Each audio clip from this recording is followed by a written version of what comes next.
2021 সালে আমার এই মামলাটা যখন আমার কাছে ক্লায়েন্ট নিয়ে আসেন, তখনই তিনি আশঙ্কা প্রকাশ করেন যে যেহেতু তার টাকা নাই অতএব তার বিচার নাই।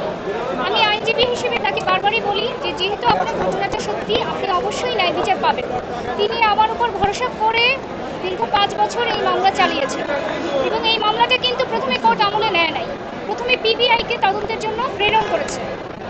অর্থাৎ সরাসরি কোর্ট কিন্তু প্রথমে বিশ্বাস করে নাই, প্রথমে এটা তদন্তের জন্য পাঠিয়েছে।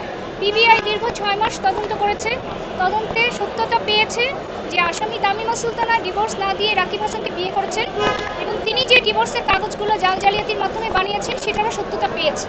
উপরন্ত সেই জাল জালিয়াতি কাগজের বিষয়ে ডাক বিভাগের ডিজিএম এসে নিজে সাক্ষী দিয়েছেন যে এই কাগজগুলি ডাক বিভাগের ডাক রসিদ নয়, বরং এগুলো জালিয়াতির মাধ্যমে সৃজন করা হয়েছে।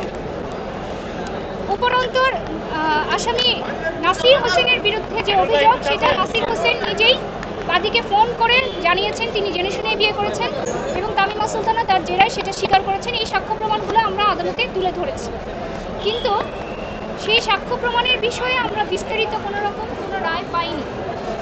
রায়ে আসামিদেরকে খালাস দেওয়া হয়েছে, অথচ আজ 10 জুন, অথচ 3 দিন আগে আসামি পক্ষের আইনজীবী মিডিয়াতে বলেছেন যে দুইজনই খালাস পাবে।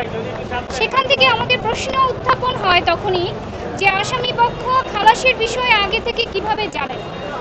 সেই প্রশ্নটা আসলে আমার কাছে না, সেই প্রশ্নটা জাতির কাছেই থাকতো যে আসামি পক্ষ আগে থেকে কিভাবে জানে। আমি আমার দিক থেকে বলতে পারি, আমার বক্তব্য এটাই যে আদালত এই সাক্ষ্য প্রমাণগুলোর বিষয়ে কোনো ধরনের পর্যালোচনা না করে, জুডিশিয়াল মাইন্ড অ্যাপ্লাই না করে এরকম একটি রায় দিয়েছেন, যেই রায়ে আমরা সবাই সংক্ষুব্ধ।